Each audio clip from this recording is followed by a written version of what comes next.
A mother knows her child's cry. Like a fingerprint on her soul, it's a sound that can't be forgotten or forged. In a drug-hazed delivery room at Westbridge Memorial, Nia Carter heard that cry. Strong, alive, perfect. But when she woke, they handed her a lifeless bundle and called her grief madness. What they didn't understand was this. You can forge death certificates, falsify records, and bury truth under mountains of lies. But you can't fake a heart-shaped birthmark on a senator's newly adopted baby, the same mark Nia had traced in her ultrasound just weeks before.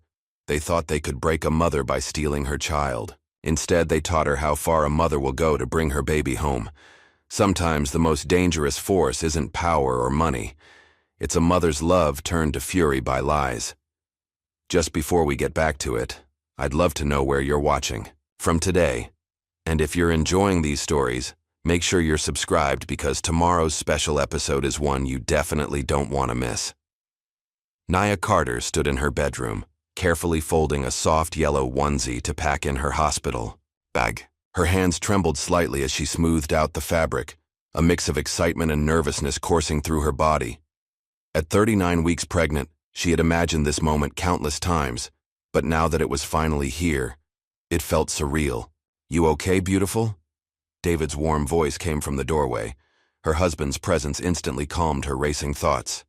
He crossed the room and wrapped his arms around her from behind, his hands resting gently on her swollen belly. "Just making sure we have everything," Nia replied, leaning back against his chest. "I can't believe we're finally going to meet our little one." David kissed the top of her head. "We've got this. You're going to be an amazing mother." Nia smiled, but a slight shadow crossed her face. She'd spent months preparing for this moment, reading every pregnancy book she could find, attending birthing classes, even earning a promotion at her consulting firm to ensure financial stability before the baby arrived. Everything was planned, down to the smallest detail. "I packed your favorite comfort items," David said, pointing to the carefully arranged hospital bag. "The lavender oil you love, those fuzzy socks your sister got you, and that playlist we made for the delivery." "What would I do without you?" Nia turned to face him, her dark eyes meeting his. They had met 5 years ago at a mutual friend's wedding, where David had charmed her with his terrible dancing and genuine kindness. Now here they were, about to start their own family. A sharp kick from the baby made them both laugh. "Someone's eager to join the party," David joked, placing his hand where their child had just moved. Nia was about to respond when another kick came, stronger this time. She winced, feeling a familiar tightening sensation across her abdomen. This contraction felt different from the Braxton Hicks she'd been experiencing. More intense, more real. "David," she breathed, gripping his arm. "I think it's time." The next few minutes passed in a blur of activity. David grabbed their packed bags while Nia changed into comfortable clothes, pausing occasionally to breathe through the increasingly frequent contractions. They had rehearsed this moment, but the reality was far more intense than any practice. Run. As they drove through the darkening evening toward Westbridge Memorial Hospital, Nia tried to focus on her breathing exercises, but an inexplicable sense of unease began to creep into her thoughts. The sunset cast long shadows across the road, and the familiar streets of their neighborhood somehow seemed different, more ominous. "You're awfully quiet," David said, glancing at her with concern. "Are you in pain?" Nia shook her head. "It's not that, I just have this weird feeling." She trailed off, unable to articulate the growing sense of dread in her chest. "Hey," David reached over to squeeze her hand. "Everything's going to be perfect.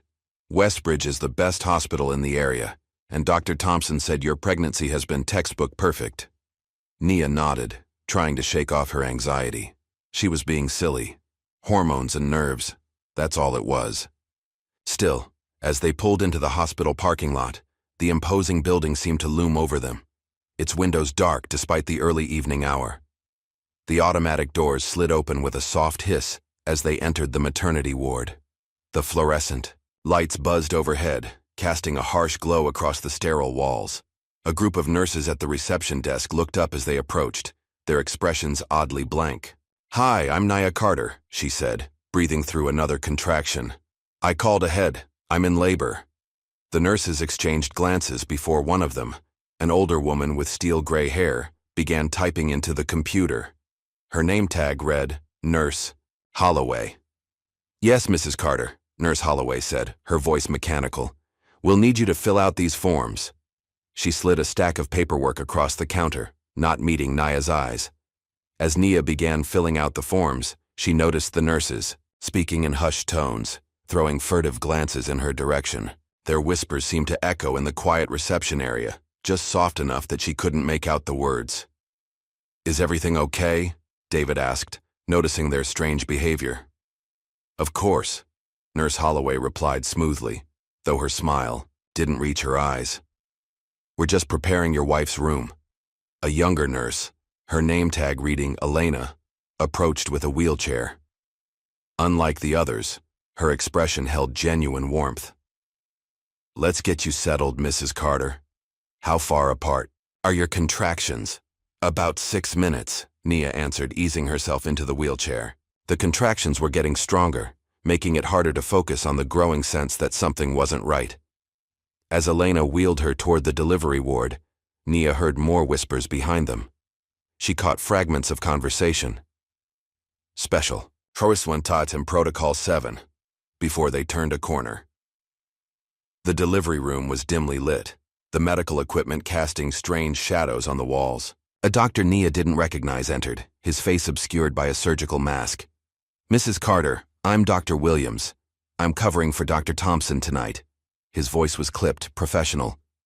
Given your condition, we recommend administering a sedative to ease the delivery process. Nia frowned. What condition? And I specifically requested a natural birth in my birth plan. This is hospital policy, Dr. Williams interrupted, already preparing a syringe. It's for the best. Before Nia could protest further, Nurse Holloway appeared at her side. Your husband will need to wait outside. We're experiencing high patient volume tonight, and our policy— No, David interjected, stepping forward. I'm staying with my wife. Sir, Nurse Holloway's tone grew sharp. If you don't comply, we'll be forced to call security. Nia watched in horror as 2 security guards materialized in the doorway.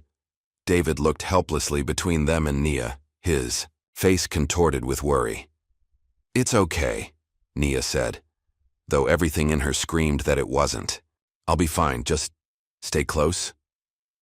David squeezed her hand one last time before the guards escorted him out. As the door closed behind him, Nia felt truly alone for the first time since labor began. The next few hours passed in a haze of pain and confusion.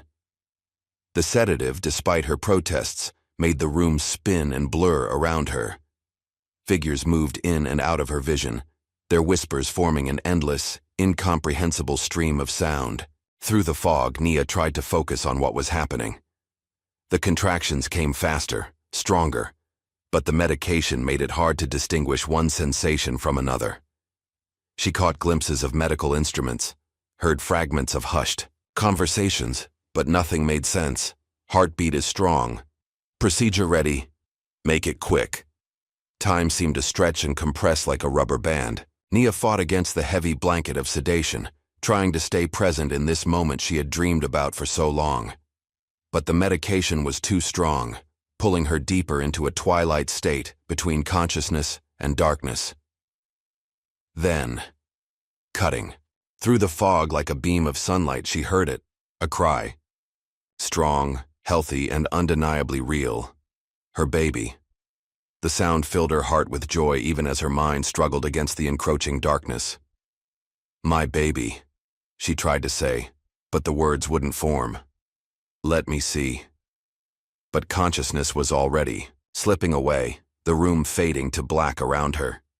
The last thing she heard was her child's cry, growing fainter as if being carried away down a long corridor. When Nia finally opened her eyes, the delivery room was gone. She found herself in a different space, smaller, colder, with stark white walls that seemed to press in around her. The sedative's effects were wearing off, leaving her with a pounding headache and a mouth that felt stuffed with cotton. David, she called out, her voice rough. No answer. The silence was deafening. Where was the busy bustle of the maternity ward? Where was her husband? Most importantly, where was her baby? The door opened with a soft click, and Nurse Holloway entered. Her face was set in a mask of professional detachment as she carried a small bundle wrapped in a white hospital blanket. "Mrs. Carter," she said, her voice mechanical and cold. "I'm sorry to inform you that your child didn't survive the delivery." Time stopped. The words hung in the air like poison gas, impossible to process or accept. Nurse Holloway placed the bundle in Naya's arms. But something was wrong. Terribly, horrifically wrong. Nia looked down at the small, still form in her arms, and every maternal instinct in her body screamed in protest. The weight was wrong. The shape was wrong. Everything about this baby felt wrong. "This isn't my baby," she whispered, her voice shaking. "I heard my baby cry. I heard—" "The grief process can play tricks on our minds," Nurse Holloway cut her off, already moving toward the door. "I'll send your husband in shortly. Again, I'm very sorry for your loss." The door closed behind her with a final click, leaving Nia alone with the horrible truth growing in her mind. She had heard her baby cry, strong and healthy. She had felt the life they had created moving inside her just hours ago. This lifeless form in her arms was not her child. Looking down at the still bundle, Nia's mind raced with questions. Where was her real baby? What had really happened in that delivery room? And most terrifyingly, who would steal a newborn child, and why? The fluorescent lights buzzed overhead, casting harsh shadows across the room as Nia held the evidence of an unthinkable crime in her trembling arms. In that moment, she made a silent vow. She would find out what happened in this hospital. She would uncover the truth, and she would find her baby no matter what it took. The cold hospital room seemed to close in around Nia as she stared at the still bundle in her arms. Her throat burned with unshed tears, but she refused to let them fall. Not yet, not until she knew the truth. "Nurse," she called out, her voice stronger than she expected. "I need to see my husband right now." Nurse Holloway's footsteps echoed down the hallway, growing fainter rather than closer. Nia's calls went unanswered as minutes stretched into what felt like hours. The fluorescent lights hummed overhead, their steady drone matching the pounding in her head. When the door finally opened, it wasn't Nurse Holloway who entered, but a younger nurse Nia hadn't seen before. The woman avoided eye contact as she checked Nia's vitals, her movements quick and efficient. "Please," Nia said, trying to catch the nurse's eye. "I need to see David. Something isn't right here." The nurse's hands trembled slightly as she recorded Nia's blood pressure. "Mrs. Carter, you need to rest. You've been through a traumatic experience. What I need is to see my husband and get some answers." Nia's voice rose, causing the nurse to flinch. "I heard my baby cry. This isn't—" The door swung open again, and Nurse Holloway strode in, her face set in stern lines. "That's enough, Mrs. Carter. Your husband is being briefed on the situation. We need you to remain calm." "Calm?" Nia let out a bitter laugh. "You expect me to be calm when you're lying to me about my baby?" "Mrs. Carter." Nurse Holloway's voice took on a patronizing tone that made Nia's blood boil. "I understand that grief can manifest in many ways, but these accusations— Don't you dare patronize me!" Nia cut her off, her hands gripping the hospital blanket. "I'm a mother who just gave birth, not a child having a tantrum. I want to see David now." Something flickered across Nurse Holloway's face. Anger? Fear? Before her professional mask slipped back into place. "Very well. I'll send him in." The minutes crawled by after Nurse Holloway left. Nia's mind raced with possibilities, each more terrifying than the last. She kept replaying the delivery in her head, the whispered conversations, the forced sedation, the sound of her baby's cry growing distant. When David finally entered the room, Nia's heart cracked at the sight of him. Her strong, optimistic husband looked broken. His eyes were red-rimmed, his shoulders slumped with the weight of unimaginable grief. "David!" She reached for him, but he moved slowly as if in a daze. "David, listen to me. They're lying to us." He sank into the chair beside her bed, running a hand over his face. "Nia, honey. They showed me the paperwork. I signed the forms for the autopsy and burial arrangements. You what? Nia felt the room spin around her. No, David, you don't understand. I heard our baby cry. This isn't our child. David took her hand, his touch gentle but hesitant. The doctor explained that sometimes the mind plays tricks. Dr. Williams said it's common for mothers who experience loss to... Stop it! Nia pulled her hand away. Are you seriously going to sit there and tell me I'm imagining things? I carried our child for 9 months. I felt every kick, every movement. I know what I heard. Mrs. Carter, Dr. Williams appeared in the doorway, his face grave. I understand this is difficult, but you need to accept the reality of your situation. Grief often plays tricks on the mind, making us hear or see things that aren't real. Nia stared at him, really looking at this man who had appeared out of nowhere to deliver her baby. Where was Dr. Thompson, who had guided her through every step of her pregnancy? Why had everything changed the moment she entered this hospital? I want to see my medical records, she demanded. I want to see the delivery notes. All in good time, Dr. Williams said smoothly. Right now what you need is rest. Nurse Holloway will bring you something to help you sleep. No more drugs. Nia's voice echoed off the sterile walls. You already sedated me against my wishes during delivery. I won't let you do it again. David stood up, placing himself between Nia and the doctor. Maybe we should wait on the medication. She's been through enough today. Dr. Williams's eyes narrowed slightly before he nodded. Of course. We'll give you some time alone. He turned to leave but paused at the door. Oh, and Mrs. Carter? Try not to upset yourself further. These delusions, they're not healthy for your recovery. After he left, Nia turned to David. You have to believe me. Something is wrong here. Why won't they show us the records? Why did they sedate me when I specifically requested a natural birth? Why? Nia, please, David's voice cracked. I can't do this right now. We lost our baby. We need to grieve, to accept. A soft knock interrupted them. A young man in hospital maintenance coveralls entered, pushing a mop bucket. He kept his head down as he cleaned, but as he passed Nia's bed, his hand moved quickly, dropping something onto her blanket. David didn't notice, lost in his own grief, but Nia's fingers closed around the small piece of paper. The janitor finished his work quickly and left without a word, but Nia caught the fear in his eyes as he glanced back at her. When David walked to the window, his back turned, Nia unfolded the note.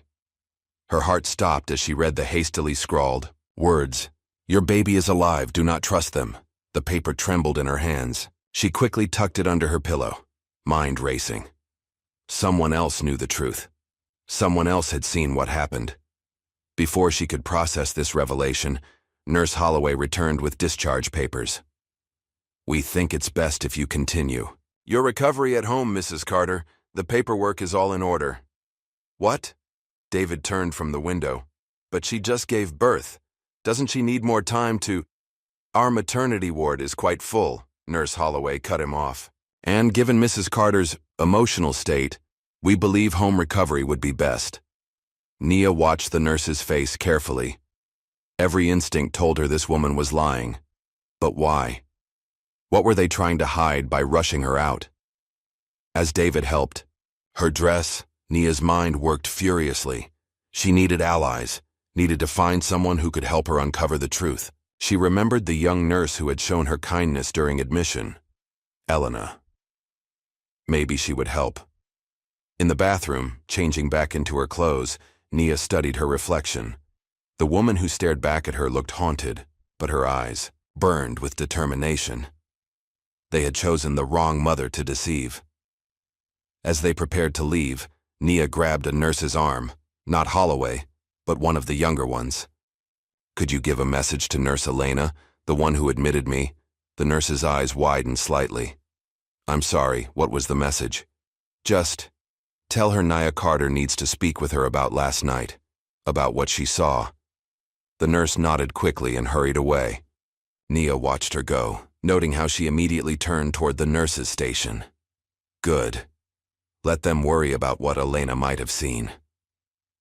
The drive home was silent, heavy with unspoken words.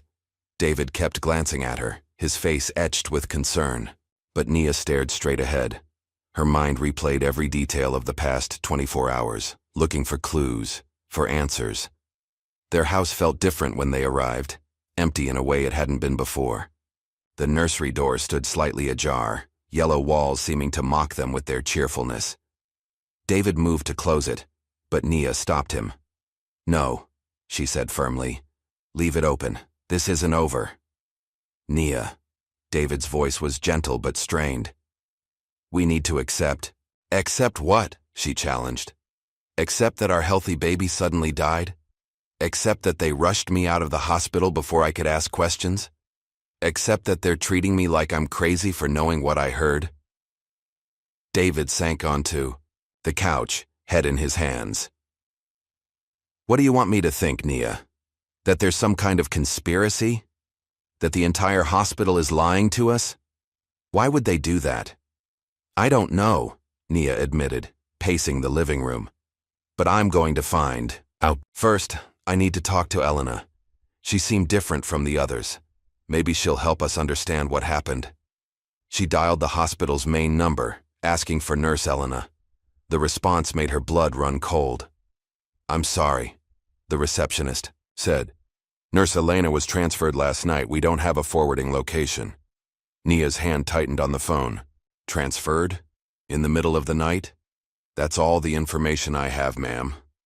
After hanging up, Nia told David about Elena's sudden transfer. She could see doubt beginning to creep into his eyes, but he still shook his head. Maybe it was just a coincidence, he suggested, but his voice lacked conviction. "David," Nia knelt in front of him, taking his hands in hers. "I know this is hard. I know you want to believe there's a rational explanation. But think about it. Everything about last night was wrong. The way they treated us, the sudden staff changes, the rushed discharge." He squeezed her hands, but didn't respond. After a long moment, he stood up. We should start planning the funeral, for closure." "No." Nia pulled away from him. "I won't plan a funeral for a baby that isn't ours. I won't give them what they want." "What they want?" David's voice rose for the first time. "Who is they, Nia? The doctors? The nurses? The entire hospital staff? Do you hear how this sounds?" But Nia wasn't listening anymore. Her eyes had fallen on the stack of papers they'd brought home from the hospital. On top was the autopsy report for their supposedly deceased child. With trembling hands, she picked it up and began to read. Everything seemed in order until she reached the measurements. The baby's weight was listed as 5 pounds, 3 ounces. "This is it," she whispered. "This is proof." "What are you talking about?" Nia grabbed her pregnancy journal from the coffee table, flipping to her last checkup notes. "Look at this, David. At my appointment last week, Dr. Thompson estimated the baby's weight at nearly 8 pounds. How did our baby lose 3 pounds in a week?" David stared at the conflicting numbers, his face pale. That could be an error in the estimate, or it could be proof that the baby they showed us wasn't ours. Nia's voice was steel now, her conviction absolute. "Our baby is alive, David. And I'm going to find out what happened to it if I have to tear that hospital apart, brick by brick." She looked up at her husband, seeing the conflict in his eyes. "Are you with me?" David looked between the autopsy report and his wife's determined face. Something shifted in his expression, the first crack in his acceptance of the hospital's story. "What do you need me to do?" The morning sun cast long shadows through the kitchen window as Nia pored over her pregnancy records. She had barely slept, spending the night documenting every detail she could remember from the hospital. Her laptop screen glowed with dozens of open tabs: research on infant mortality rates, hospital procedures, patient rights. "I found something," David said, walking in with his phone. Dark circles under his eyes matched hers. "Dr. Sarah Reynolds. She's an independent OB/GYN who specializes in high-risk pregnancies and medical oversight. Maybe she can review our records." Nia grabbed her phone immediately. The receptionist at Dr. Reynolds' office was hesitant at first, but something in Nia's voice must have conveyed her desperation. They gave her an emergency consultation slot that afternoon. Dr. Reynolds' office was warm and welcoming, a stark contrast to the sterile horror of Westbridge Memorial.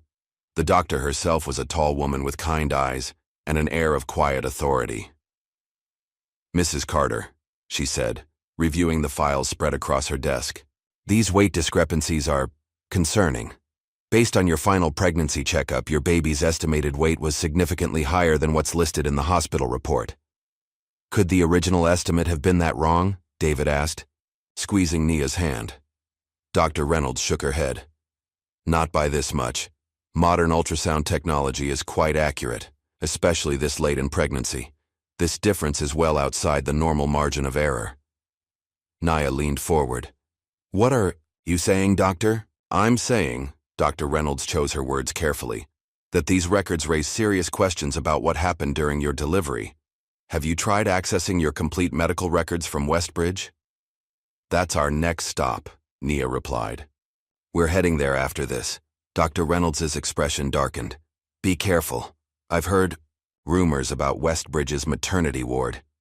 Nothing concrete enough to report, but enough to make me suspicious." The drive to Westbridge felt different in daylight. The imposing building no longer seemed to loom quite so menacingly. But Nia's heart still raced as they approached the entrance. They had barely reached the records department when a security guard stepped into their path. "Can I help you folks?" "Yes," David said smoothly. "We're here to get copies of our medical records from 2 days ago. We have ID and—" "I'm sorry," the guard cut him off. "Records department is closed for system maintenance today." Nia noticed a woman walking out with a stack of papers. "It looks open to me." The guard's face hardened. "Like I said, closed for maintenance. You'll need to come back another time." As they turned to leave, Nia caught sight of Nurse Holloway watching from around a corner. Their eyes met briefly before the nurse disappeared down a hallway. "They're hiding something," Nia said as they walked to their car. "Why else would they block us from seeing our own records?" David's phone buzzed. A text from Mark, his co-worker. "Nia, Mark says he needs to talk to us about his nephew who was born here last year." They met Mark at a quiet coffee shop across town. The usually jovial man looked nervous, constantly glancing over his shoulder as he spoke. "My sister's baby," he said in a low voice. "They told her he was stillborn, but she swears she heard him cry. The hospital rushed her out just like they did with you. When she tried to investigate, strange things started happening. Threatening phone calls, cars following her." Nia's hands trembled around her coffee cup. "What happened?" "She gave up," Mark said bitterly. "Moved to another state. But she's never been the same. When I heard your story, it's too similar to be coincidence." That evening, as they processed Mark's story, a news alert popped up on Nia's phone. Her breath caught as she read the headline. "Local mother claims baby stolen. At Westbridge Memorial, hospital denies allegations." The article was about Ashley Thompson, a young black mother who had given birth at Westbridge the previous year. Her story matched Nia's almost exactly. Unexpected sedation, separation from family, a baby declared dead despite being heard crying. "David," Nia called out, "we need to find this woman."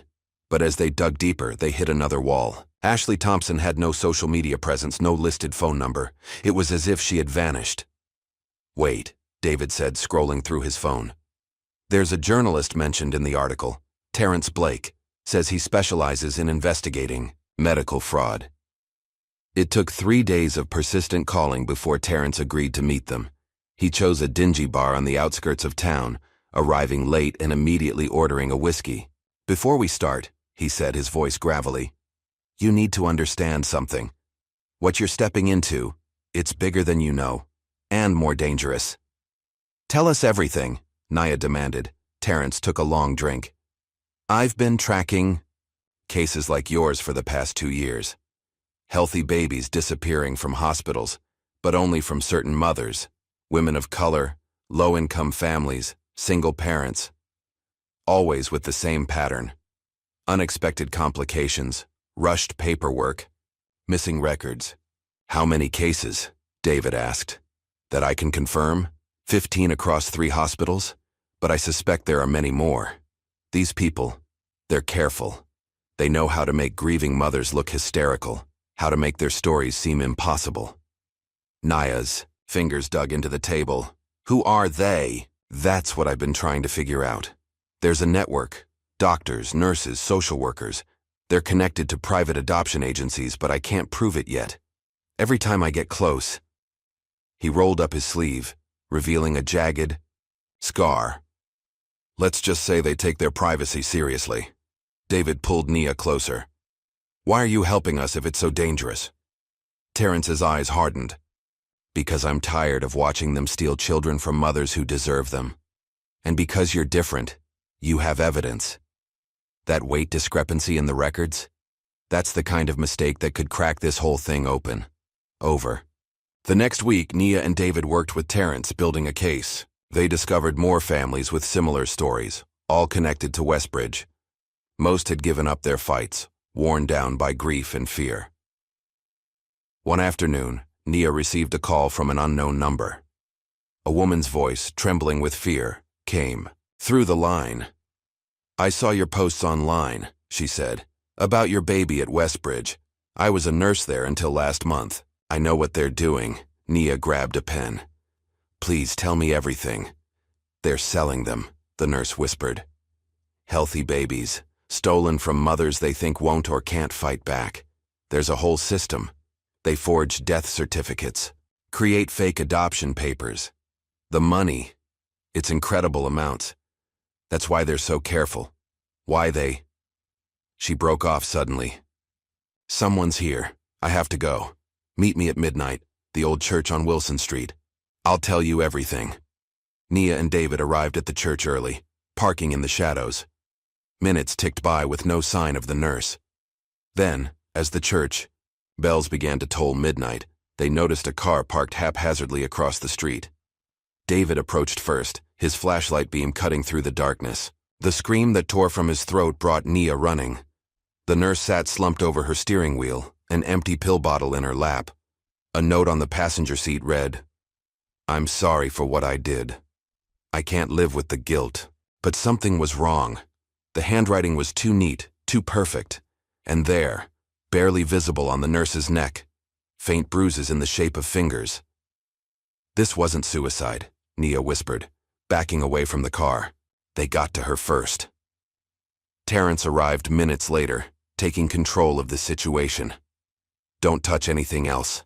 I have contacts in the police department, people who might listen, but you two need to get out of here now. As they drove home, Nia's mind raced. The nurse's last words echoed in her head. Incredible amounts of money. Who would pay so much for stolen babies? And why? The answer came the next morning, buried in financial records Terrence had obtained. A pattern of large wire transfers from private adoption agencies to offshore accounts, all coinciding with dates of suspicious deaths at Westbridge. Look at these numbers, Terrence said, spreading documents across their kitchen table. Each transfer is between $300,000 and $500,000. Someone's paying premium prices for these babies. But who's receiving the money? David asked. It's laundered through a dozen different shell companies. But I traced one. Payment back to a private adoption broker named James Sullivan. He specializes in discreet placements for wealthy clients. Nia studied a photo of Sullivan, an unremarkable man in an expensive suit. How do we find him? We don't, Terrence warned. Not yet. He's connected to some very powerful people. We need more evidence first. That night, as David slept, Nia sat in the nursery they had prepared with such hope. The yellow walls seemed to hold their dreams of parenthood, now twisted into a nightmare of corruption and theft. Her phone buzzed with a text from an unknown number. Stop digging. Some things are better left buried. She took a screenshot of the threat before deleting it. They were watching her, trying to scare her off, but they didn't understand. There was nothing more dangerous than a mother fighting for her child. The next day, they discovered that Ashley Thompson, the mother from the news article, had died in a car accident 3 months after going public with her story. The police report listed it as a tragic accident, brake failure on a dangerous road. This is how they operate, Terrence explained. They eliminate threats quietly, make deaths look natural or accidental. They have people everywhere, police, hospitals, social services. Then we need to be smarter, Nia said. We need to find someone on the inside who's willing to talk. David nodded. I have an idea. Remember that janitor who slipped you the note? If we can find him. But when they returned to Westbridge under the pretense of collecting belongings, they learned the janitor had quit suddenly, leaving no forwarding address. Another dead end. Another witness silenced. That evening, as they reviewed their evidence, with Terrence, a breaking news alert flashed across the TV. A prominent senator and his wife had just announced the adoption of a newborn through a private agency. Wait, Nia froze, staring at the screen. That baby, the birthmark on its shoulder.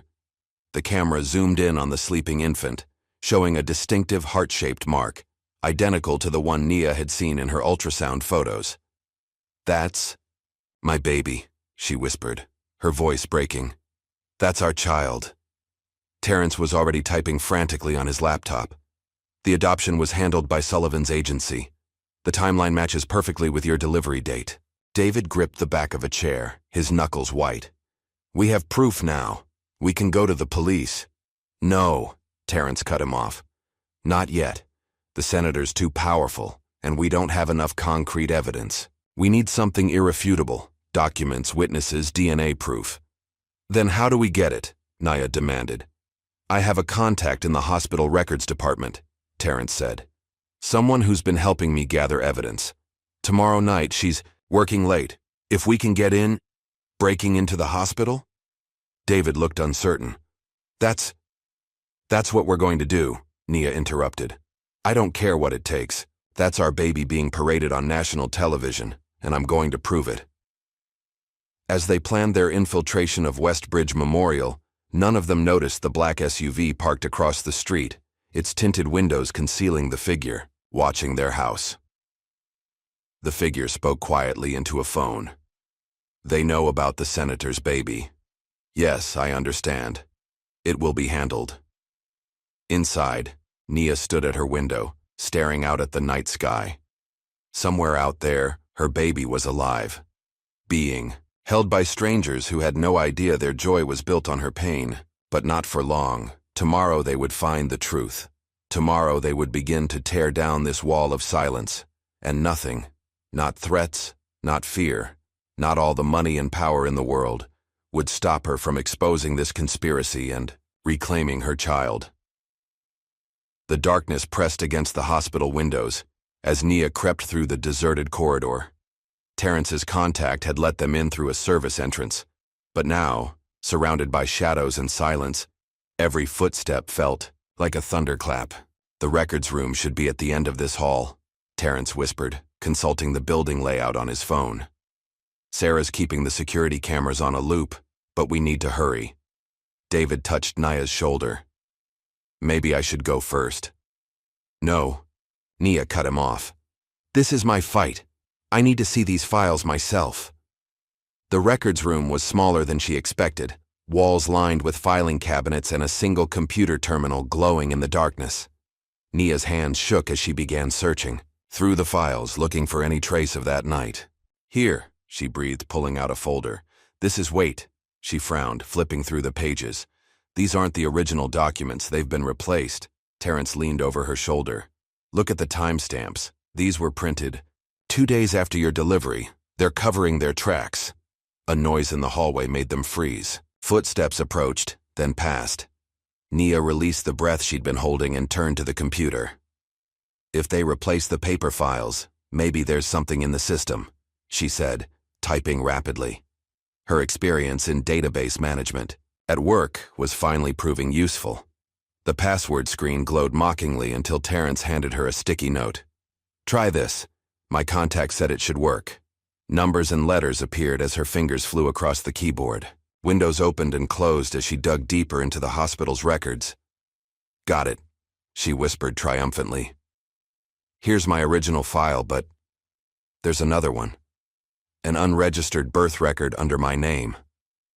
David leaned closer. What does it say? Before Naya could answer, the door swung open. Nurse Holloway stood in the doorway, her face twisted with fury. I knew you'd try something like this, she said, reaching for something in her pocket. You just couldn't leave well enough alone. Nia grabbed the flash drive Terrence had given her, quickly downloading what she could. It's over, Nurse Holloway. We know about the adoption ring. We know about the senator. You know nothing, Holloway sneered, advancing into the room. You're just another unstable mother, unable to accept her loss. That's what everyone will say when they find you here, attempting to alter hospital records in your delusional state. The syringe in her hand caught the light as she stepped forward. Now, why don't we give you something to help you rest? David moved to protect Nia, but Holloway was faster than expected. The needle plunged into Nia's arm before anyone could react. Security will be here soon, Holloway said calmly, as Nia felt the room begin to spin. And they'll find a grieving mother, who finally snapped such a tragedy. Terrence tried to reach the door, but two orderlies appeared, blocking their escape. As consciousness faded, Nia heard Holloway speaking into a phone. Yes, she's been contained. Process her for psychiatric evaluation immediately. The world dissolved into darkness. When Nia's eyes fluttered open, she found herself in a hospital bed, restraints binding her wrists and ankles. Through the fog in her mind, she could hear voices outside her door. Complete psychotic break, a man was saying. Conspiracy theories, paranoid delusions about stolen babies. We'll need to transfer her to the psychiatric ward for long-term observation.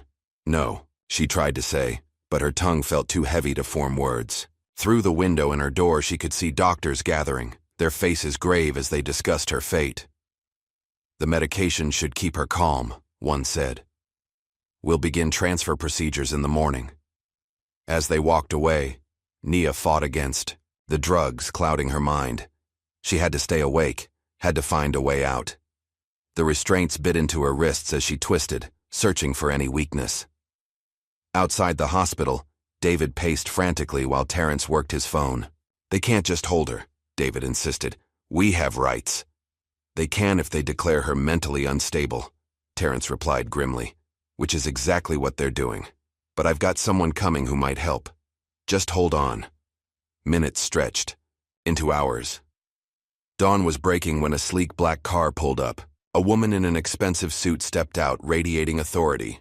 Amanda Walsh, she introduced herself. I'm a civil rights attorney. Mr. Blake called me about your wife's situation. Inside, she unleashed a hurricane of legal threats, demanding to see Nia immediately.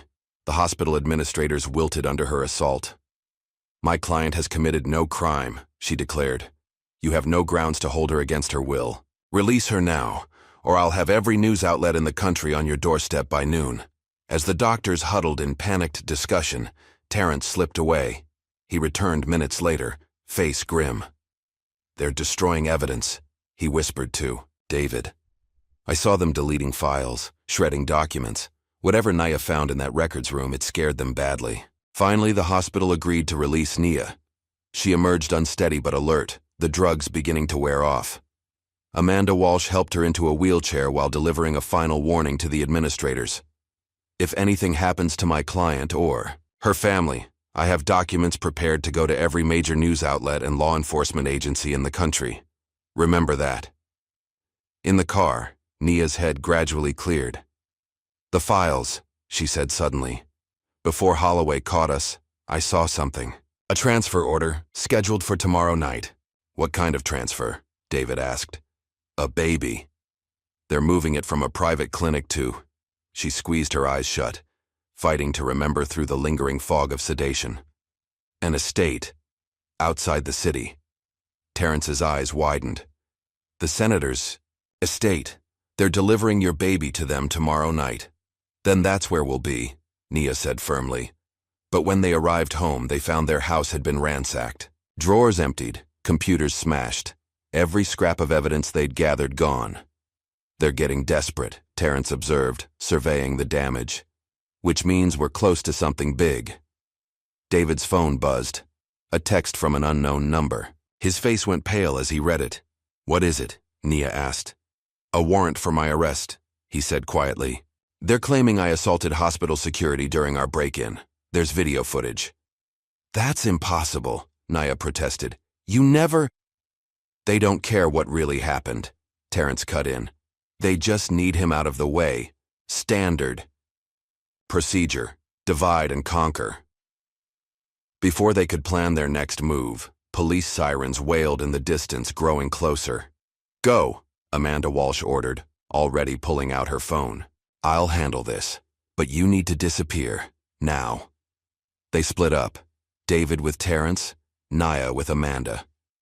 As they drove away in opposite directions, Nia watched police cars converge on their home in her rearview mirror. "Where are we going?" she asked Amanda. "Somewhere safe," the lawyer replied. "I have a colleague who specializes in witness protection. You'll stay with her until we can figure out our next move." But something in Amanda's voice made Nia uneasy. She noticed the lawyer checking her mirrors too frequently, taking unnecessary turns. "Stop the car," Nia demanded suddenly. "Mrs. Carter, I understand you're upset, but—" "Stop the car now," Nia's voice rose. "You're not taking me somewhere safe, are you? Who are you really working for?" Amanda's face hardened. "You should have taken the hospital's offer," she said, pressing down on the accelerator. "A few months in a psychiatric ward would have been better than what's coming." Nia grabbed the wheel, forcing the car toward the curb. They struggled briefly before the vehicle jumped the curb, crashing into a newspaper stand. Dazed but conscious, Nia stumbled out of the car. Amanda Walsh lay slumped over the airbag, blood trickling from a cut on her forehead. In her open purse, Nia spotted hospital documents with James Sullivan's name on them. She ran, not knowing where she was going until she found herself at Terrence's office. Inside, she found him and David hunched over a computer. "The lawyer," she gasped. "She's working with them." "We know," Terrence said grimly. "I just found her connection to Sullivan's adoption agency. But that's not the worst part." He turned, the screen toward her. On it was a document detailing the scheduled transfer, her baby's delivery to the senator's family. "They're not just delivering the baby," he explained. "They're cleaning house. Everyone involved, everyone who knows too much. They're planning to eliminate all loose ends tomorrow night." David pulled Nia close. "We have to stop them." "We will," she said, her voice steel. "But first, we need to get our story out. If anything happens to us, the world needs to know the truth." Terrence nodded, already typing. "I have contacts at every major news outlet. We'll release everything we have, the financial records, the pattern of suspicious deaths, the connections to Sullivan and the senator." "They'll try to discredit us," David warned. "Let them try," Nia said. "We have something they don't, the truth." As Terrence prepared their evidence for release, Nia and David planned their next move. The senator's estate was heavily guarded, but they had an advantage, the element of surprise. "If we can get proof," Nia said, studying satellite images of the estate, "actual photos of our baby there, no one will be able to deny what's happening." But as they finalized their plans, David's phone buzzed again. This time, it was a video, security footage from the hospital showing him attacking a guard. "This is impossible," he whispered. "I never—" "Deep fake," Terrence explained. "Very good one, too. They're laying the groundwork to destroy your credibility." Nia's phone lit up next. Photos of her at various locations around the city, clearly taken without her knowledge. The message attached read, "Back off now, or these show a mentally unstable woman stalking innocent families." They were being boxed, in their every move anticipated and countered, but Nia refused to give up. "Let them come," she said, her voice steady.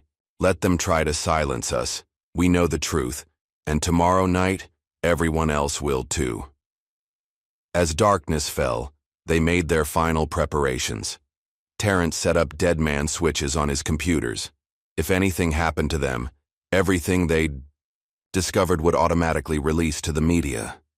David cleaned his service weapon from his security job, though they all prayed it wouldn't be needed.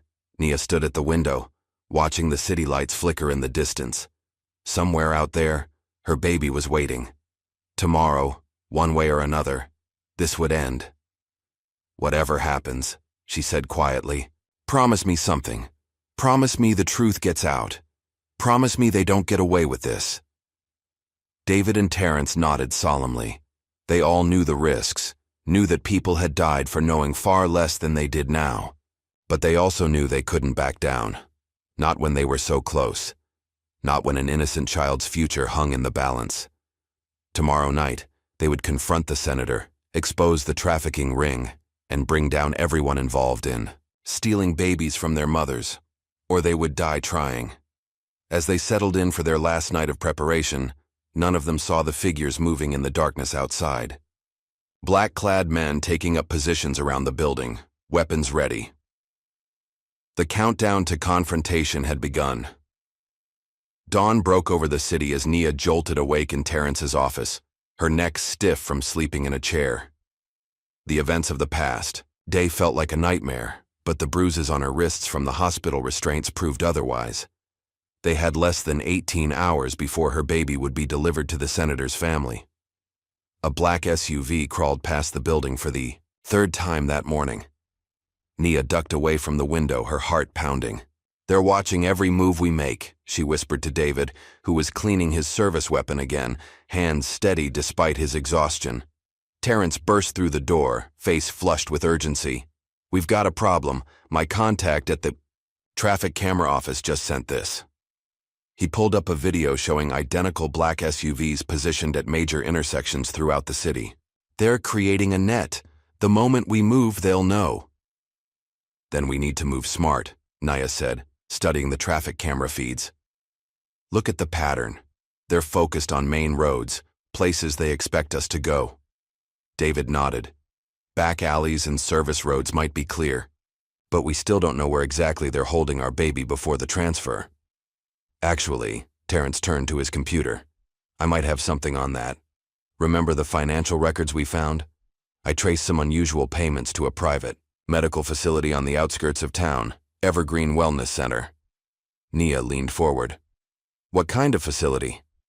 "On paper, it's a high-end birthing center, but the power consumption records I pulled show it's using way more energy than it should for the number of patients they claim to have. They've got some kind of underground setup.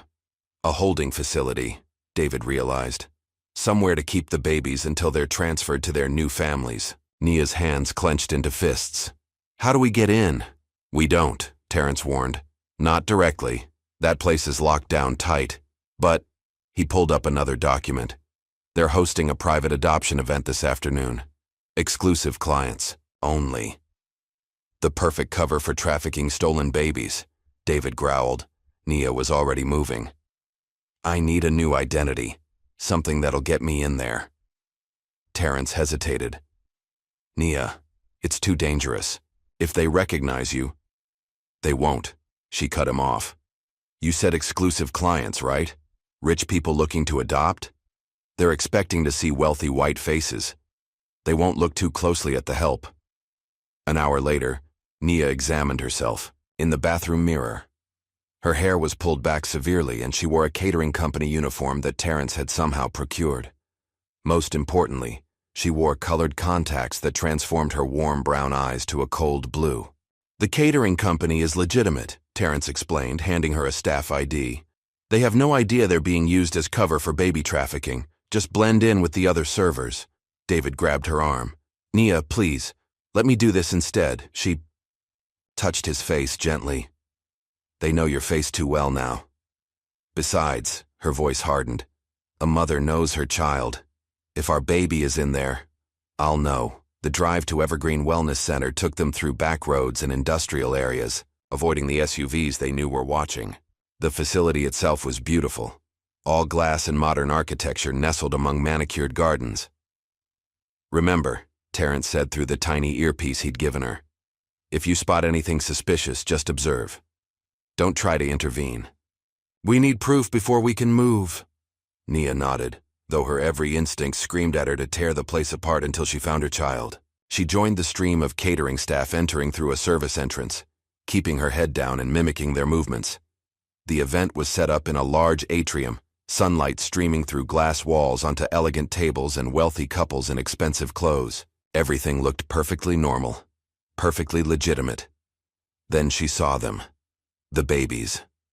They were being brought out one at a time by nurses in pristine uniforms, each infant carefully swaddled and presented to potential parents like merchandise, at an exclusive boutique.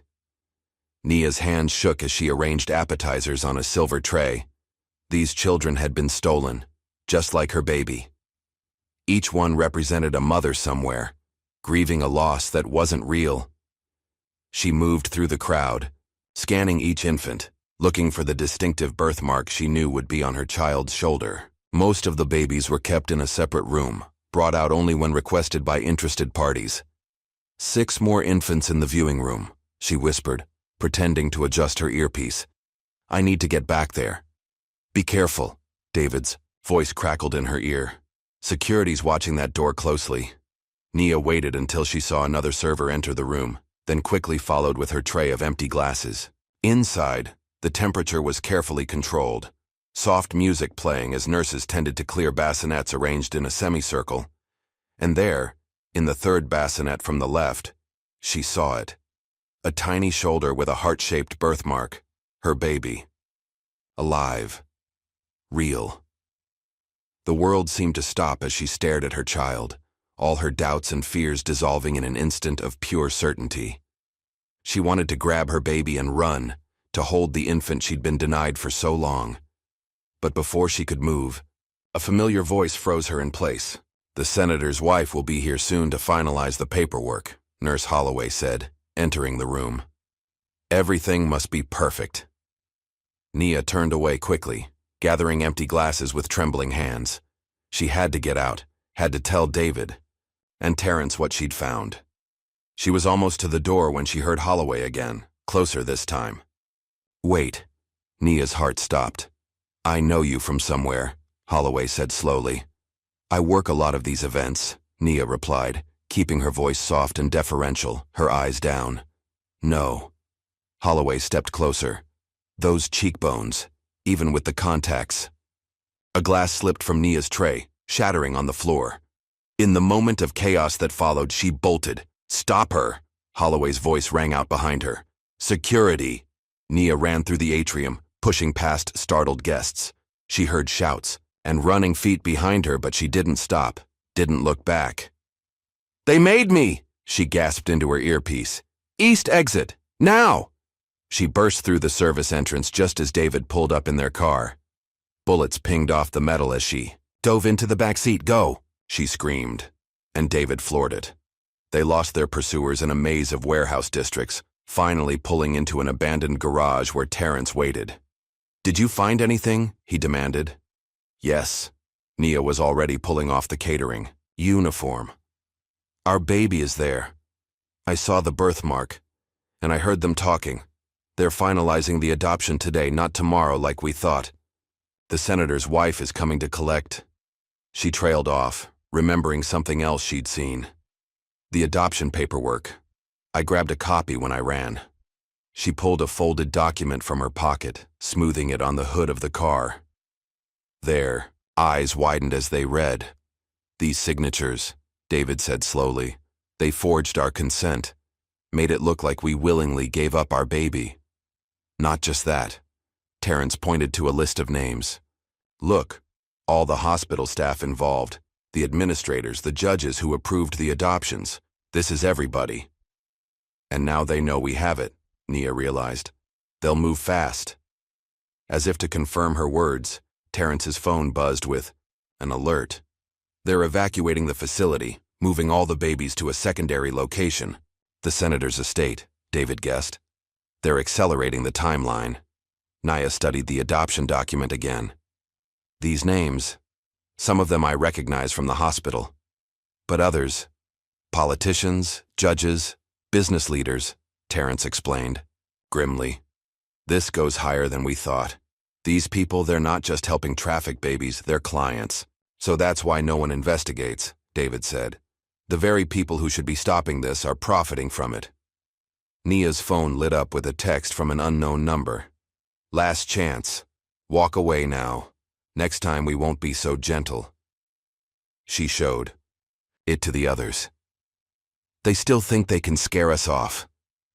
Because they don't understand what they're dealing with, David said, pulling her close. They've never faced a mother fighting for her child. Terrence was already plotting on his laptop. The senator's estate is like a fortress. Guards, cameras, motion sensors. Getting in won't be easy. Then we don't get in, Nia said. We make them come to us. The men looked at her questioningly. Think about it. What's the one thing these people care about more than getting babies to sell? Protecting their reputations. Understanding dawned on Terrence's face. We threaten to expose them. Not threaten, Nia corrected. We actually do it. Release everything we have. The financial records, the forged documents, the names. Put it all online. Send it to every news outlet. They'll try to discredit us, David warned. Let them try. While they're busy doing damage control, we use the chaos to get into the estate. Terrence nodded slowly. It could work. They'll have to deploy resources to contain the media fallout. Might pull security from the estate to protect other locations. But the moment we release the evidence, we'll have targets on our backs, David said. We already do, Nia reminded him. At least this way, if something happens to us, the truth gets out. They spent the next hour preparing the evidence for release. Terrence set up secure servers to distribute the information, while David called in every favor he had from his security work days, gathering intel on the senator's estate.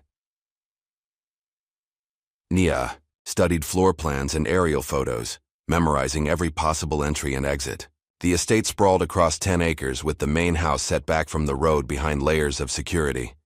The nursery will be here. David pointed to a wing of the house. Recently renovated, extra power consumption, separate climate control. Guards? Nia asked. At least 12 on rotation, plus whatever extra security they bring in for the baby's arrival. Terrence looked up from his computer. Everything's ready. One button, and all our evidence goes live. Nia took a deep breath, her hand hovering over the keyboard. This was it, the point of no return. Once they released the evidence, there would be no going back. A crash of breaking glass made them all jump. A canister rolled across the floor, spewing gas. Out! David yelled, grabbing Nia's arm. Now! They ran for the back exit, as armed men. In tactical gear burst through windows and doors. Bullets sprayed across the room as they dove for cover. The evidence! Nia screamed. Release it! Terrence slammed his hand down on the enter key just before a bullet caught him in the shoulder. He stumbled but kept running. They made it to the car, peeling out of the garage as bullets pinged off the metal. In the rearview mirror, Nia saw more black SUVs joining the pursuit. They're hurting us, David realized, swerving to avoid a roadblock, trying to force us onto their route. Nia's phone exploded with notifications as their evidence hit the internet. News alerts, social media explosions, text messages from unknown numbers threatening everything from death to lawsuits. It's working, she said, watching the chaos unfold online. They're scrambling to contain it. A bullet shattered their back window, making them all duck. David turned down an alley, scraping paint off both sides of the car. We need to split up, Terrence gasped, holding his bleeding shoulder. Too easy to track us together. The hospital, Nia said suddenly. David, take Terrence there. What? No, I'm not leaving you. Listen to me. They'll have people watching hospitals expecting us to go to a private clinic. Take him to Westbridge, the last place they'll look. Find Dr. Reynolds. She'll help. David wanted to argue, but one look at Terrence's pale face made him nod. They pulled over long enough for Nia to jump out, then sped away, half the pursuit cars following them. Nia ran through back streets and service alleys, remembering the route they'd planned to the senator's estate. The remaining SUVs searched for her, but she kept to the shadows, using the city's service tunnels and maintenance passages. Her phone buzzed with a message from an encrypted number. CNN picking up the story. Senator called emergency press conference. Good. Let them scramble to explain away the evidence. Let them waste resources trying to contain a story that was already beyond their control. Because while they were busy dealing with the media firestorm, she would be slipping into their fortress, and this time, she wouldn't leave without her baby. The sun was setting as Nia approached the senator's estate, stopping in the shelter of a drainage tunnel to catch her breath. Ahead of her, the mansions. Lights were coming on, illuminating manicured lawns and patrol routes. Somewhere in that house her baby waited, and no amount of security, no army of guards, would stop her from reaching her child. The clock was ticking. The last rays of sunlight faded as Nia crouched in the shadows near the senator's estate, watching guards patrol the perimeter. Her phone vibrated silently, a message from David. At hospital with Terrence, Dr. Reynolds helping. Be careful. She turned the phone off. No distractions now. The estate loomed before her, its manicured lawns crossed with security beams and motion sensors. Getting in would be nearly impossible, but she didn't have to get in. Not yet. Their evidence release had worked better than expected. News vans clustered at the estate's main gate, reporters shouting questions at the stone-faced guards. Through the bars, Nia could see people rushing in and out of the mansion, lights blazing in every window. Her earpiece crackled. Movement at the east gate, a woman's voice said. 2 black SUVs approaching. Nia touched the earpiece. Copy that, Sarah. Dr. Reynolds' cousin worked private security, and she'd agreed to help monitor the estate's communications. Another ally in their growing network of supporters. The SUVs rolled through the gates, their tinted windows hiding their occupants. But Nia didn't need to see inside to know who they carried. The senator's security team, coming to clean up his mess. Hold position, Sarah's voice warned. More vehicles coming. 4 more SUVs appeared, moving in formation. As they passed through the gates, Nia caught a glimpse of James Sullivan in one of them, his face tight with anger. They're all here, she whispered. The whole operation. Wait, Sarah said sharply. Something's wrong. These vehicles, their heat signatures don't match the occupant numbers they reported at the gate. Before Nia could process this warning, the night exploded into chaos. Armed men erupted from the SUVs, their weapons trained, not on the reporters or the estate, but on Sullivan's car. Federal agents, a voice boomed through a megaphone. Everyone stay where you are. Gunfire shattered the evening calm. Sullivan's men returned fire, using their vehicles as cover. The reporters scattered, screaming, as bullets flew in all directions. Nia pressed herself against a tree, heart pounding. This wasn't part of the plan. Who had called the FBI? Her answer came in the form of another message, this one from Terrence. Sorry, had to make a call. Old friend at the bureau owed me. Use the chaos. She smiled grimly. Trust Terrence to have one last card up his sleeve. The firefight at the gate had drawn most of the estate's security. Through her binoculars, Nia could see guards rushing to respond, leaving other areas exposed. Sarah, she whispered. I need a gap in the perimeter, south side. Working on it, Sarah replied. Stand by. There. Service entrance. 2 guards. But they're distracted by the commotion. Nia moved like a shadow through the landscaping, years of dance training making her steps silent. The guards at the service entrance stood with their backs to her, weapons ready but attention fixed on the gunfight at the main gate. She was nearly at the door when a voice behind her said, That's far enough, Mrs. Carter. Nia turned slowly. Nurse Holloway stood there, a pistol aimed steadily at her chest. You just couldn't let it go, Holloway said, her voice filled with contempt. You had to keep pushing, had to ruin everything we built. Everything you built? Nia's voice shook, with rage. You mean the system you created to steal babies from their mothers? To destroy families for profit? Profit? Holloway laughed harshly. You think this is about money? This is about putting unwanted children with parents who deserve them. Parents, with the means, the connections to give them proper lives. Unwanted? Nia took a step forward, even as the gun tracked her movement. My baby was wanted, loved. You had no right. Rights. Holloway's face twisted. What right do people like you have to raise children in poverty, in broken homes? We're giving these babies a chance at real futures. A future built on lies? Nia's hands clenched. On the pain of mothers who will never know what happened to their children, sacrifices must be made for the greater good. Holloway's finger tightened on the trigger. And now, I'm afraid, you'll have to be one of them. A shot rang out. But it wasn't from Holloway's gun. The nurse's eyes widened in surprise as she looked down at the spreading red stain on her chest. Behind her stood David, his service weapon still raised. "Nobody touches my wife," he said quietly.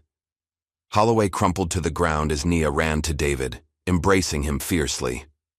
"Terrence?" she asked. "Safe with Dr. Reynolds. The FBI raid was his idea, called in a favor from an agent who's been building a case against Sullivan for months." Gunfire still echoed from the front of the estate. David grabbed Nia's hand. "Come on." While they're distracted, a new sound cut through the chaos, a baby's cry. Nia's head snapped up, every maternal instinct recognizing that voice. "The nursery," she breathed. "West Wing." They moved through the service entrance, David leading with his weapon ready. The house was a maze of marble floors and expensive artwork, but Nia followed the sound of her child's cries unerringly. They encountered 2 guards, but the men were more focused on the FBI raid outside. David dealt with them quickly, efficiently, using his security training to neutralize without killing.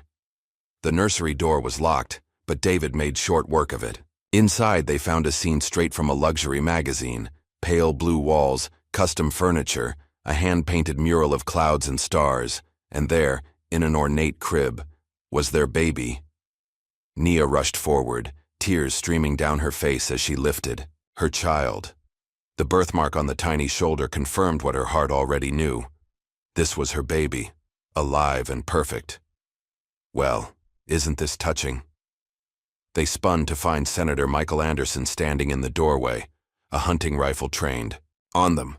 His wife clutched his arm, her face streaked with tears. "Please," Mrs. Anderson begged, "please don't take our baby." "Your baby?" Nia's voice rose. "This is my child. Mine. You stole?" "We gave that child a chance," the senator roared. "A life of privilege, of opportunity. What could you offer? A broken home? A life of struggle?" "Love," Nia answered simply, holding her baby close. "Truth. The chance to grow up knowing who they really are." "Pretty words," Anderson sneered. "But they won't matter much when they find your bodies." Another tragic murder-suicide. The unstable mother who couldn't accept her loss, who killed her husband before turning the gun on herself. "That won't work this time," David said calmly. "The FBI has your whole operation. Sullivan's probably already cutting a deal." "The FBI?" Anderson laughed. "You think I can't handle the FBI? One phone call to Washington won't help," a new voice interrupted. Agent Thomas Parker stood in the hallway, weapon drawn. "Because we're not just the FBI, we're parents. Parents who've watched children disappear from hospitals across the country. Parents who finally have proof of what you've been doing." More agents filed in behind him. The senator's face went slack as he realized the magnitude of his exposure. "Michael," his wife pleaded, "do something." The senator raised his rifle, desperation in his eyes. Multiple shots rang out. When the echo faded, Senator Anderson lay dead, his wife screaming as agents secured her. The rifle lay unfired at his feet. "Mrs. Carter," Agent Parker approached carefully. "We'll need to document everything, get statements. But first, let's have a doctor check on your baby." The next hours passed in a blur of medical examinations, police statements, and tearful reunions. David never left Nia's side as they sat in a FBI medical van, their baby finally in their arms where it belonged. News helicopters circled overhead as more arrests were made. Sullivan, caught trying to flee. Hospital administrators, corrupt officials, the whole network crumbling under the weight of exposed truth. "There will be more," Agent Parker told them. "This operation wasn't limited to one hospital, one city. But thanks to your evidence, we can finally bring it all down." Terrence appeared, his shoulder bandaged but his eyes bright with triumph. "The story's breaking worldwide. No one can bury this now." Dr. Reynolds arrived to check on the baby, tears in her eyes as she watched Nia with her child. "Perfect health," she confirmed. They took good care of the merchandise at least. Don't call my baby that, Nia said sharply. I'm sorry. Dr. Reynolds looked ashamed. I can't believe they did this to so many families, that they thought they had the right. David touched Nia's shoulder. It's over now. We can go. Home. But Nia shook her head. Not yet. There's something I need to do first. She walked to where Mrs. Anderson sat in a police car, her face blank with shock. I want you to know something, Nia said through the open window. I understand wanting a child so badly it hurts. But what you did, stealing babies from mothers who loved them, who wanted them, that wasn't love. That was selfishness. Mrs. Anderson finally met her eyes. We just wanted a family, she whispered. So did we, Nia replied. The difference is, we were willing to make one honestly. She turned away, back to her real family. David wrapped his arms around her and their baby as reporters shouted questions and cameras flashed. Let's go home, she said softly. But as they walked to the waiting FBI vehicle, Nia noticed something odd. The agent holding the car door wasn't he one of the guards from Evergreen Wellness Center?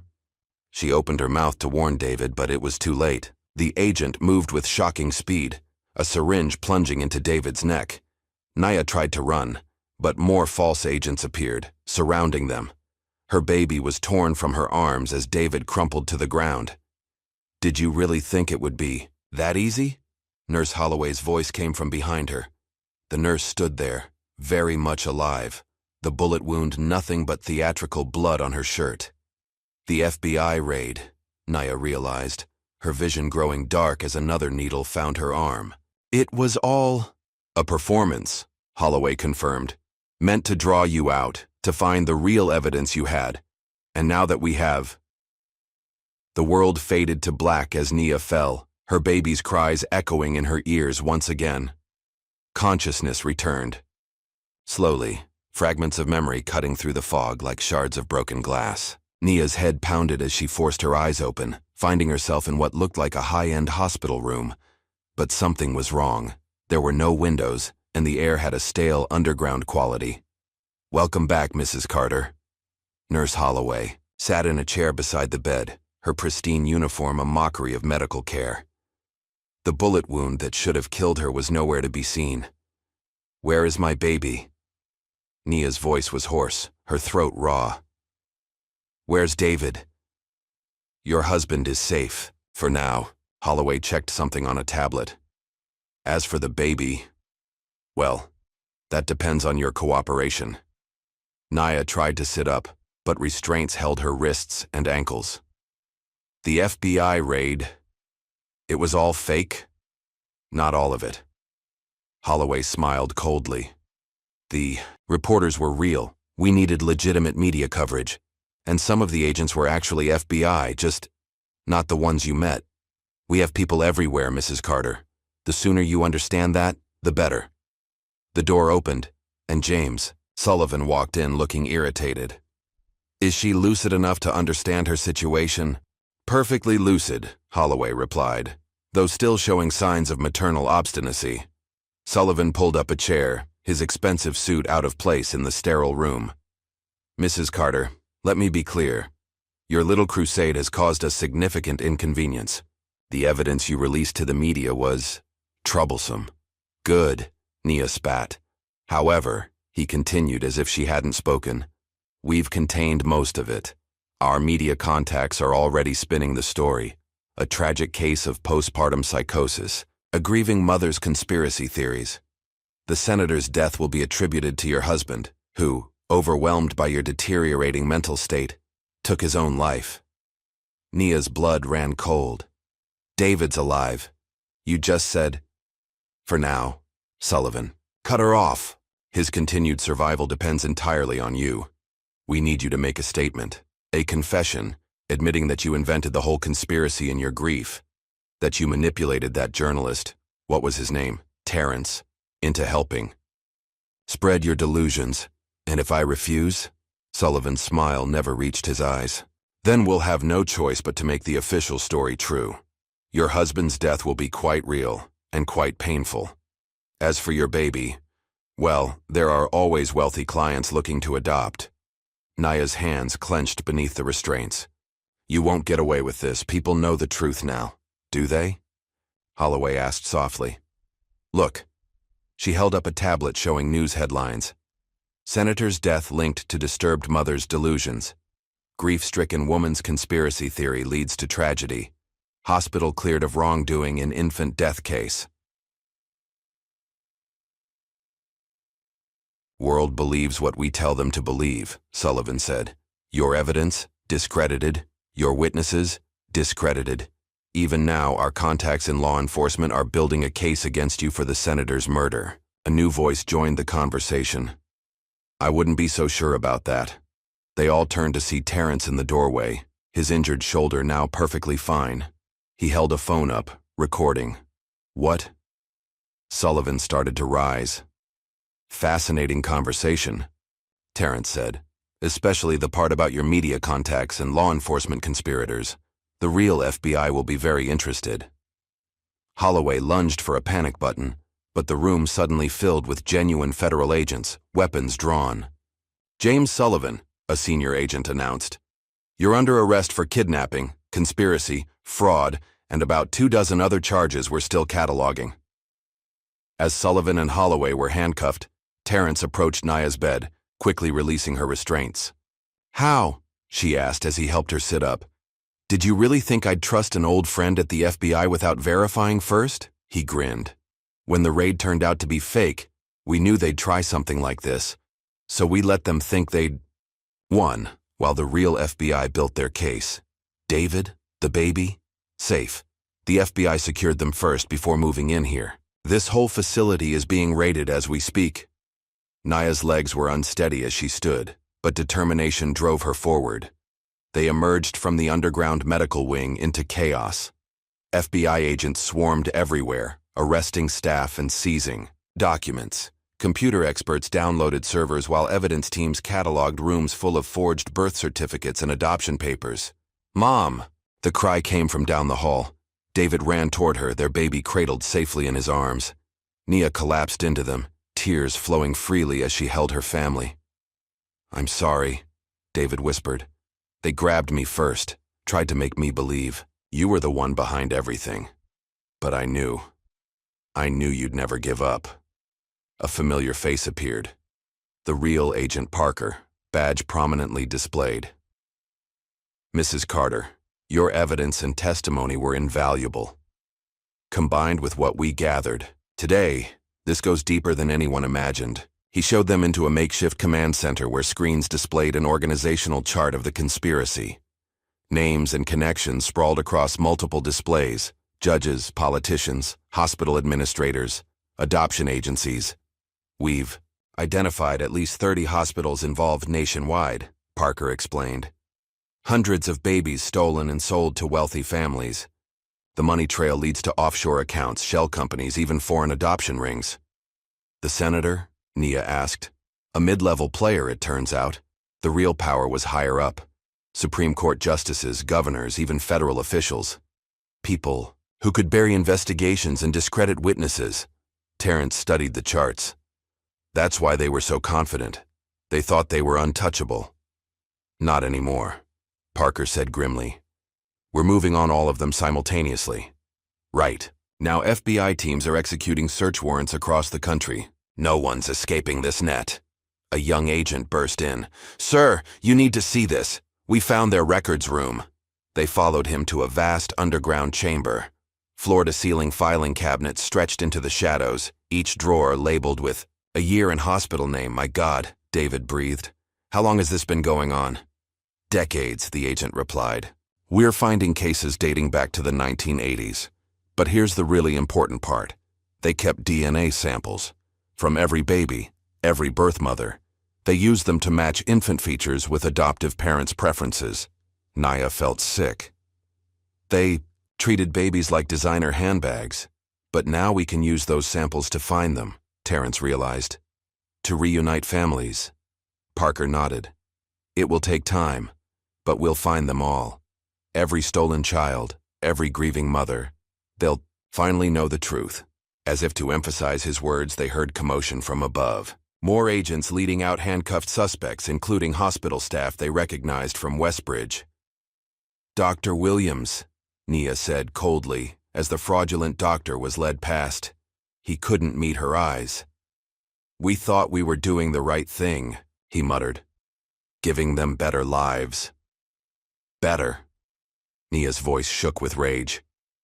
"You took them from mothers who loved them, who wanted them. You destroyed families for profit. There's no justification for that." More arrests followed throughout the day. Hospital administrators, social workers, corrupt officials. Each new face revealed another layer of the conspiracy. But the most shocking revelation came when they found Nurse Holloway's private office. Hidden behind a false wall, they discovered photos, hundreds of them. Holloway with powerful figures, all involved in the trafficking ring, and behind her desk, a family tree. She was one of them, Terrence said, studying the documents. One of the stolen babies, adopted by the original architects of the conspiracy, raised to continue their work. That's why she believed in it so strongly, David realized. She thought she was saving them, giving them the same opportunity she had. Nia shook her head. She was as much a victim as the babies she stole. But that doesn't excuse what she did. As evening fell, they gathered in an FBI briefing room. Parker updated them on the operation's progress. "Sullivan's talking," he reported. "Naming names, providing account numbers. The whole network is unraveling, but—" He hesitated. "But what?" Nia asked. "Some of the conspirators are still out there. High-level players who got warning before we moved in. They have resources, connections. They'll try to rebuild." "Let them try," David said firmly. "We'll be ready." Terrence's phone buzzed with news. Alerts. The story was breaking worldwide now, impossible to contain. Headlines screamed about the scandal, the arrests, the scope of the trafficking ring. But victory felt hollow as they watched videos of other mothers learning the truth about their stolen babies. Some children were grown now, raised by families, who might never know their true origins. The damage could never be fully undone. "We should go home," David said softly, seeing Nia's exhaustion. "It's been a long day." But as they prepared to leave, Parker pulled them aside. "You need to understand something. These people, they don't give up easily. They've already lost millions in adoption fees. Their clients, their reputation, everything they built is burning. They'll want revenge." "Are you saying we're not safe?" David asked. "I'm saying you need protection. We're arranging a safe house, new identities if necessary." Nia looked down at her baby, finally safe in her arms. "No. No more hiding. No more running. Let them come." "Mrs. Carter." "He's right, Nia," Terrence interjected. "These people are desperate now. That makes them dangerous." She stood her ground. "They tried to take my baby, tried to destroy my family. I won't let them force us into hiding. We'll face whatever comes, but we'll do it on our terms." Later that night, in the heavily guarded hotel room the FBI had arranged, Nia watched her baby sleep. David dozed in a chair nearby while Terrence worked on his laptop, documenting everything for the story that would shock the world. Her phone lit up with a message from an encrypted number. "You've started a war you can't win. Everyone has a weakness. We'll find yours." She showed it to Terrence, who immediately began tracing it. "Blocked," he reported. "But it proves Parker was right. They're not done." "Neither are we," Nia said firmly. A noise outside made them all tense. But it was just agents changing shifts, their presence a reminder of both the danger and their protection. As if sensing her anxiety, the baby stirred. Nia lifted her child, holding them close, breathing in that perfect newborn scent. "I've, got you," she whispered, "and I'm never letting go again." Through the hotel window, she could see news vans still camped outside, their lights illuminating the darkness. Tomorrow, they would have to face them, tell their story, help other families find their stolen children. But for now, in this moment, she had everything she needed, her baby in her arms, her husband beside her. The truth finally exposed. A car alarm went off in the parking lot. In the distance, A helicopter's searchlight swept across the city. Somewhere out there, the remains of the conspiracy plotted their revenge. The war wasn't over, but Nia Carter was ready for battle. 3 weeks after the raid, Nia stood before a bank of microphones in the federal courthouse. Camera flashes erupted as she gripped the podium, her voice steady despite her racing heart. My name is Nia Carter, and I'm here to tell you the truth about a criminal enterprise that has stolen thousands of babies from their mothers. Not just at Westbridge Memorial, but at hospitals across the country. David stood behind her, their baby safely in his arms, while Terrence watched from the side, his recorder capturing everything. Agent Parker and his team provided security, their eyes constantly scanning the crowd. These people didn't just steal our children, Nia continued. They stole our truth. They used their power and influence to make grieving mothers doubt their own minds, their own hearts. But today, that ends. She held up a thick folder of documents. This contains evidence of over 3,000 cases of infant trafficking, spanning 4 decades. Names, dates, DNA records, proof that can't be buried or denied. And we're releasing all of it right now. The room erupted into chaos as reporters shouted questions. But Nia wasn't finished. To every mother who heard her baby cry before being told it died, you weren't crazy. You weren't imagining things. Your baby is alive and we're going to find them. Her words triggered a wave of new revelations. Mothers across the country began coming forward, sharing stories that matched the pattern. Hospital staff burdened by years of guilt started talking. The conspiracy's careful walls of silence crumbled under the weight of exposed truth. But victory came with a price. That evening, as they left the courthouse under heavy FBI protection, shots rang out. A sniper's bullet shattered the window of their SUV, missing Nia's head by inches. Get down! David shielded them with his body as agents returned fire. Their driver executed a perfect defensive maneuver, speeding them to safety while backup teams pursued the shooter. They're getting desperate, Terrence said later at the safe house, watching agents sweep the perimeter. The evidence release hit them hard. Their wealthy clients are turning on them, demanding answers. Nia rocked her baby, who had somehow slept through the entire incident. How many got away from the original organization? Too many, Agent Parker admitted, joining them. We got most of the hospital staff, the mid-level operators. But some of the key players, the ones with real money and power, they slipped away. Like who? Marcus Walsh, for one.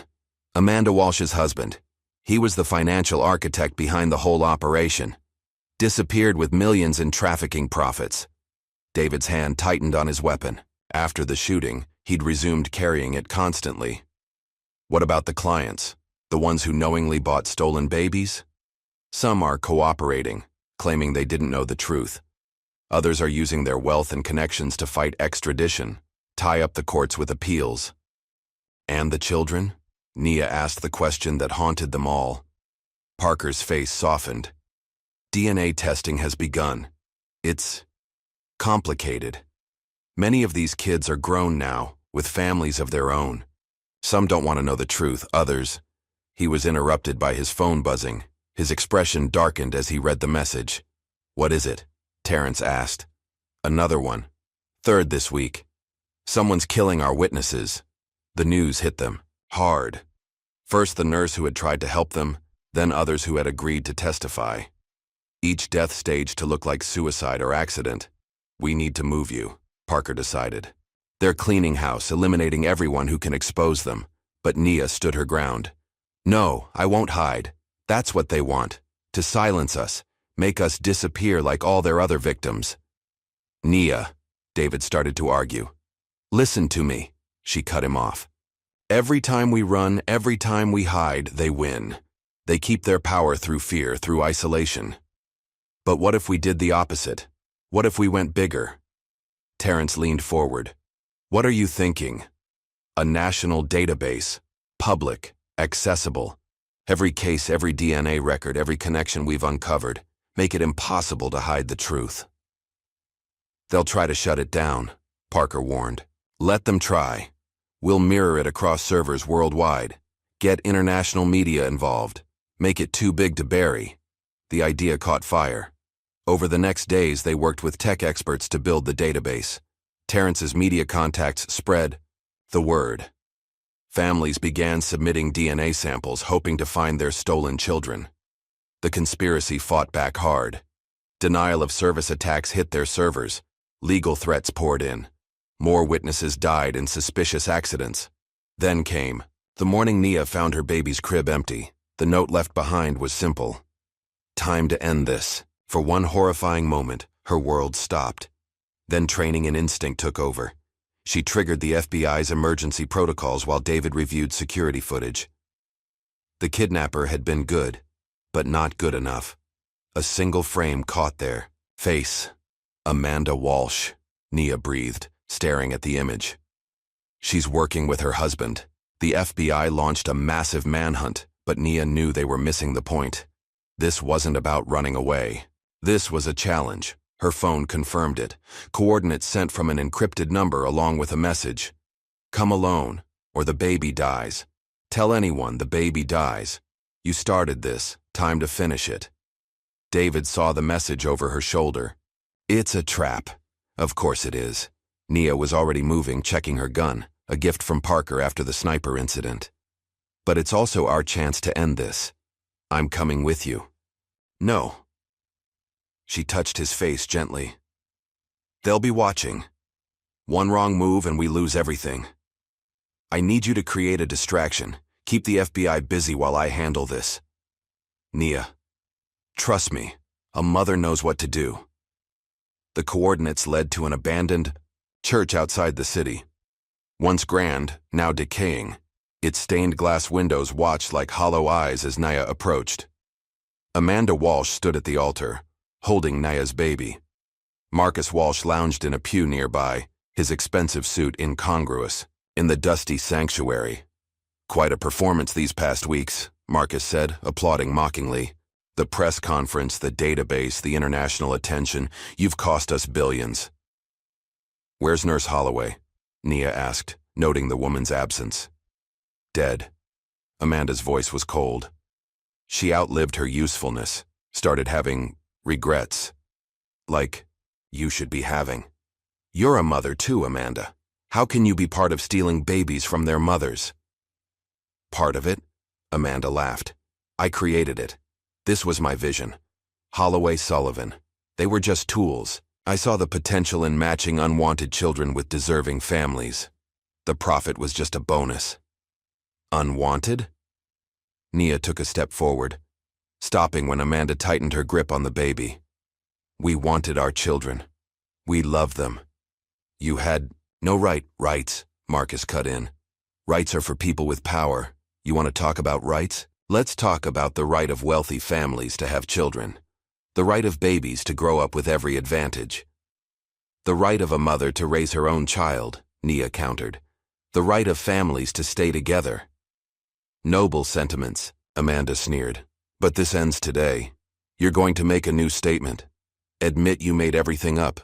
That your grief drove you to paranoid delusions. The evidence was faked. The database compromised. And if I refuse? Amanda held the baby over the altar rail. The drop to the stone floor below was significant. You won't refuse, Marcus said confidently. No mother would take that risk. Nia's hand moved slowly toward her gun. You're right, no mother would. Everything happened at once. The gun cleared its holster as Amanda started to release her grip, but Nia wasn't aiming at them. The shot hit the ancient rope holding the chandelier, sending it crashing down between them. In the chaos, Nia launched herself forward, catching her baby as Amanda stumbled back. More shots rang out, Marcus firing wildly in the dust and confusion. But he hadn't counted on the FBI team hidden outside, brought in during the night by the one person Nia had trusted with her plan. Terrence burst through a side door, his camera recording everything as agents swarmed in. The Walshes never had a chance. You knew we were watching, Amanda said as handcuffs clicked around her wrists. How? A mother always knows, Nia replied, holding her baby close. I just had to give you enough rope to hang yourselves. The evidence they found in the Walshes. Possession was damning. Offshore accounts, blackmail material, lists of wealthy clients still waiting for adoptions.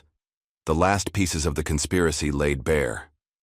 Hours later, as the sun set behind the old church, Nia sat with David and their baby, watching the FBI process the scene. "It's really over," David said wonderingly. "This part is." Nia looked down at their child. "But there are still families out there, still truth to be uncovered." Terrence joined them, his camera finally powered down. "The database is exploding. DNA matches coming in from around the world, families finding each other after decades." Agent Parker approached with news from the interrogations. "The Walshes are talking, trying to cut deals, but it won't help them. We have everything, names, dates, every baby they ever stole." "And the families?" Nia asked. "The ones who knowingly bought stolen babies? They'll face justice too. It won't be easy. Lot of wealth, lot of power trying to keep this quiet. But the truth's too big to hide now." He handed her a file. "Speaking of truth, remember that nurse who helped you? The one who died? She left this for you." Inside was a letter and a USB drive. The letter was simple. "For the mothers, all of them. Let them know they weren't crazy. Let them know their babies lived." Nia held her baby tighter as tears fell. "We'll tell them. We'll tell everyone." In the weeks that followed, their database became a beacon of hope. DNA matches brought families together. Adult children learned their true histories. The wealthy clients who had bought stolen babies faced criminal charges. But healing would take time. Some reunions were joyful, others painful. Many adopted children struggled with their new reality. Birth mothers faced difficult choices about revealing long-buried truths. Through it all, Nia and David kept fighting. They established a foundation to help reunite families, to provide counseling and support. Terrence's documentary exposed the trafficking rings methods, helping other hospitals identify and prevent similar schemes. One evening, as they watched their baby sleep safely in the nursery they had once feared would remain empty, Nia's phone buzzed with a news alert. "Another hospital," she told David. "Florida this time, same pattern." He squeezed her hand. "Different players? Same game?" Maybe. She was already reaching for her laptop. Or maybe part of the old network, trying to start over. "You want to check it out?" It wasn't a question. He knew her too well. "Those mothers deserve to know the truth," she said. "Their babies deserve to be found." David nodded, already pulling up flight information. "When do we leave?" Nia looked at their sleeping child, then back at the article about missing babies. "In Florida. The war wasn't over. Perhaps it never would be, as long as people valued profit over families, power over truth. But she wasn't fighting alone anymore. She had David, Terrence, Agent Parker, and a growing network of allies. Most importantly, she had the truth and the unshakable strength of a mother's love. "Tomorrow," she decided. "We leave tomorrow." As she turned off the nursery light, she smiled. Let them try to hide their crimes in darkness. She would always be there, bringing truth into the light. Because that's what mothers do. They protect their children, all of them.